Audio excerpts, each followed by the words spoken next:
好，我係家鄉妹，咁我今日係嚟找數嘅。我俾人問咗好多次點樣由香港嘅幼教牌照轉做加拿大嘅幼教牌照啦。咁我都知呢個 topic 係好少有人講，好少人拍嘅。咁我經歷完成個過程咧，我就知道點解咁少人拍啦。因為你真係要將你所有經歷過好痛苦、好煩嘅嘢拗翻晒出嚟講俾大家聽啦。咁我為咗呢條片咧，我真係嘔心瀝血寫咗勁多筆記啦。我將我所有煩嘅嘢拗晒出嚟拍俾大家睇。咁同埋咧，可能有啲人會申請完個牌之後咧，佢寧願收錢去幫人整啦。同埋呢條片真係唔係好多受眾嘅啫。咁如果咧呢條片係幫到你嘅話咧，就 share 俾朋友又得，睇晒條片又得，睇晒啲廣告都得嘅。咁喺講轉牌嘅申請過程之前咧，就講一講加拿大嘅幼兒教育咧係比較容易入行嘅，唔需要拎到個牌咧就已經可以做 ECA， 好適合新移民去做。因為最近嘅新移民咧係越嚟越難揾工噶嘛，咁個原因咧就係越嚟越多新移民，咁所以個競爭係越嚟越激烈嘅。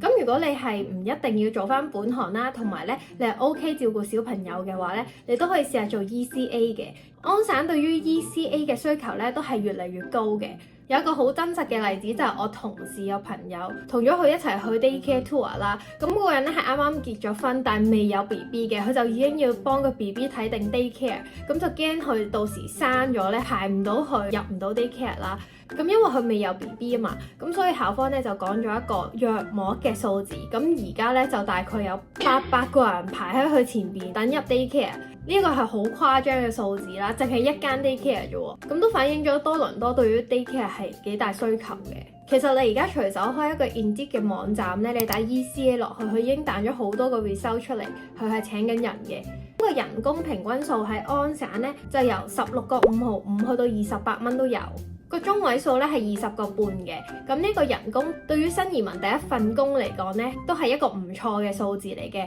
加上佢入職嘅門檻低啦，我當時咧係冇呢度嘅幼教經驗，我就喺香港做過幼教啫。我係第一個禮拜 send CV 見嘅第一份工咧，佢就請咗我啦。可能因為佢比較缺人嘅關係啦，咁大部分嘅 ECA 入行門檻咧都係比較低嘅。咁無論做 RECE 又好啦，或者 ECA 都好咧，你嘅心理壓力其實冇咁大嘅。因為就算佢炒咗你啊，或者你想轉工咧，都係比較容易嘅。咁因為咧，政府係有規定咗一個老師要對幾多個小朋友嘅，所以咧佢為咗唔犯法，同埋佢有越嚟越多需求嘅時候咧，佢都係會越請越多 ECA 或者 ECE 嘅。好，咁到今日嘅戲肉啦，點樣由香港嘅幼教牌照轉做加拿大嘅牌照先？因為咧加拿大有好多個唔同嘅省噶嘛，每一個省都有唔同嘅認證標準，但佢哋有一個互通嘅機制嘅，即係如果你喺一個容易啲拎到高啲認證嘅省嗰度申請咗之後咧，轉去另一個省咧，你都係會拎到一樣嘅 level 嘅認證嘅。咁佢哋就分 ECE 1、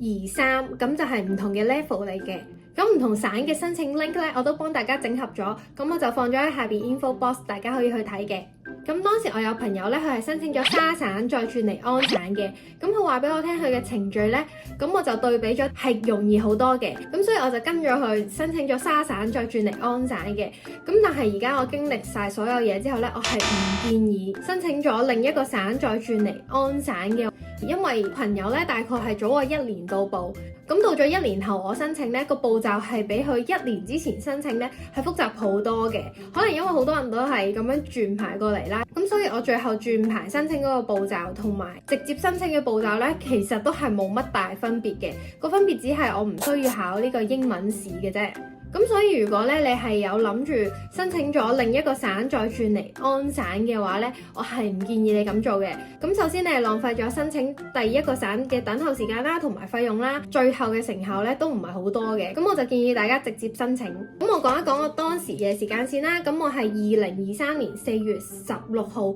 申請咗沙省嘅 RECE 嘅。申請沙省嘅文件好簡單，同埋時間都好快嘅。沙省嘅文件咧得4份嘅啫，第一份就係application form 啦，第二樣咧就係香港嘅畢業證書，第三樣就係身份證明，最後咧就係 WES course by course ICAP report， 咁就叫佢哋直接寄去沙省嗰一邊嘅 office 嘅。咁我最後咧係等咗1個月都唔使嘅，咁就喺2023年嘅6月9號就已經收到沙省嘅牌啦，咁佢就 approve 咗，咁就去 apply 安省嘅 RECE 嘅。咁我去翻安省嘅 website 嗰度申請，咁就 send 埋啲 application form 咧，咁等咗3日之後咧，我就就收到佢 email 回覆我，咁就約我一個 phone meeting 嘅。咁 phone meeting 嘅內容咧就大概係講翻你喺香港嘅工作經驗啦，例如你係做咗幾耐啊，你照顧嘅年紀係幾多啊，同埋你喺加拿大嘅工作經驗嘅，或者你有冇喺加拿大嘅 daycare 嗰度做過義工嘅。咁我覺得咧佢喺加拿大嘅工作經驗咧係佢成個 phone meeting 嘅重點嚟嘅。咁因為咧我當時已經係返緊工㗎啦嘛，所以咧我就講咗我喺加拿大做緊嗰份工嘅小朋友嘅年紀，同埋我有咩工作 duty 俾佢聽嘅。如果你係未有加拿大幼兒教育嘅工嘅話咧，係十分建議大家去做義工嘅，因為香港嘅幼教同埋加拿大嘅幼教咧係有少少唔同嘅。咁呢條片我都講過㗎啦，咁所以佢哋都會有個 concern 喺度啦。如果你有加拿大嘅工作經驗嘅話咧，係好幫到你拎到 RECE 呢個牌嘅。咁同埋咧，佢都會叫你提供翻一啲 document 啦。咁其中咧有一份就係叫你加拿大嘅僱主或者你做過義工經驗嘅上司咧，去填翻一份 information form 啦，同埋一份 work experience 嘅 form。咁佢 work experience 嗰份 form 咧都問得幾 detail 嘅。咁如果你係冇呢個工作經驗或者義工經驗咧，咁申請嘅成功率咧都係降低咗好多嘅。所以好建議大家真係要去做義工。除咗工作經驗之外咧，會有一系列嘅文件咧，叫你 send 翻去頭先同你 phone meeting 嗰個人度噶啦。呢一個人咧就會一直跟住你呢個 case 噶啦。你仲要直接 send 翻 WESICAP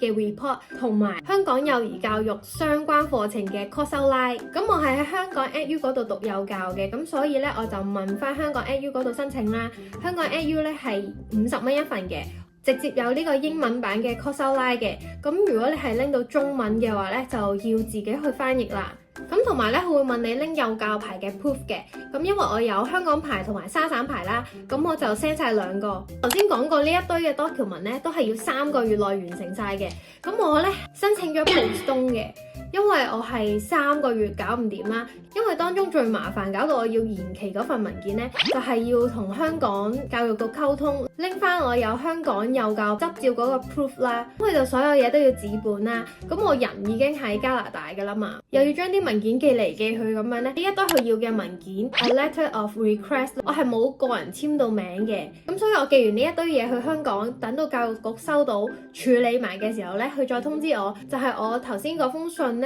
因為佢當時 email 就冇叫我簽，咁我就唔知道要簽啦，咁佢就叫我重新簽多一次，就寄翻去香港，佢先繼續處理我嘅申請。咁所以雖然呢一封信佢喺 email 嗰度咧冇提大家要簽名，大家都要記得簽咗名先寄翻去香港教育局嘅，咁就要等佢處理啦。咁等佢處理完咧，要佢哋直接 send 翻去加拿大嘅認證機構嗰度嘅。咁呢一份最麻煩嘅 document 咧，其實如果你係比較早申請轉 RECE 牌嘅咧，就唔需要，係喺我1年前申請，即係由沙省轉牌去安省嗰個朋友嗰度咧，係唔需要呢個步驟嘅。咁但係咧，我同埋一啲比我遲申請，無論係直接申請定係由另一個省轉咗安省呢個牌咧，佢哋都係有呢個步驟嘅。咁就應該佢哋係更新咗呢一個申請步驟啦。咁就係比以前繁複咗嘅。咁我係等到9月15號加拿大呢邊嘅認證機構咧，先收到香港教育局嗰封信嘅。咁交齊咗呢啲文件之後咧，咁官方就叫我等20至30個星期俾佢處理嘅，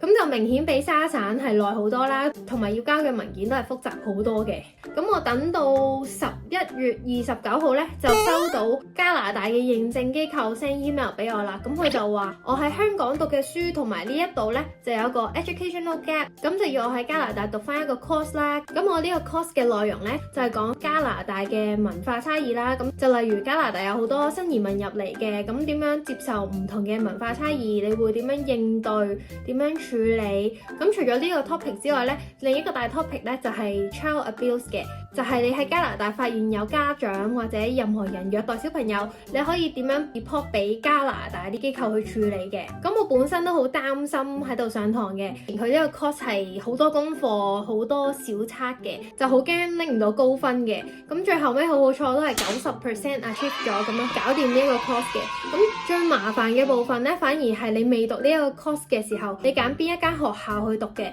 因為佢只係會俾一個參考 list 俾你，話叫你去邊一間嗰度讀嘅。咁你就要自己去揾資料 contact 翻唔同嘅學校，因為佢唔一定會開班嘅。咁同埋咧又有唔同嘅 Sam 同埋價錢，睇翻你最近嘅開班時間同埋啱你自己嘅價錢嘅。咁最後咧，我揀咗呢一間學校咧係讀4個月 online 上堂嘅。咁因為我未有 PR 啦，咁我就係要俾1452個八嘅。如果有 PR 嘅話咧，就335個1毫8嘅。好，咁喺我4月嘅時候咧，我就終於讀完啦。咁我就即刻將我 transcription send 俾去加拿大認證機構嗰度啦。咁我要求嗰間 college 直接 send 翻個 transcription 俾佢啦，同埋你要再填翻一份新嘅 application form， 再完成埋佢俾你嘅 practice。咁呢一個咧都係 online 上堂嘅啫，咁就大概1個鐘就搞掂噶啦。咁搞掂晒呢一堆嘢之後咧，佢就 send 咗個 email 叫我再等多1至2個禮拜俾佢 final review 就會有結果噶啦。最後喺5月2號成功申請到啊！歷時係1年幾有多嘅，即係心力交瘁，每個 step 都要同唔同嘅機構溝通，同第一方溝通嘅時候咧，你又要將每個 step 佢有啲咩問題點樣處理緊俾加拿大機構呢一邊啊。所以咧真係好麻煩，好麻煩。好彩我最後係成功申請到，冇白費我嘅心機。好，咁今條片咧就差唔多啦，我都講咗好耐，口水都乾埋。咁如果有啲咩問題咧，都可以留言問。咁我嚟緊咧就諗住揾一個都係喺加拿大做幼教嘅朋友，一齊拍一條片講關於加拿大幼教嘅。如果你有咩想知咧，歡迎喺下邊留言啊。同埋呢條片對你有用嘅話咧，俾個 like 我 share 俾身邊嘅朋友睇啦。我哋下條片再見，拜拜。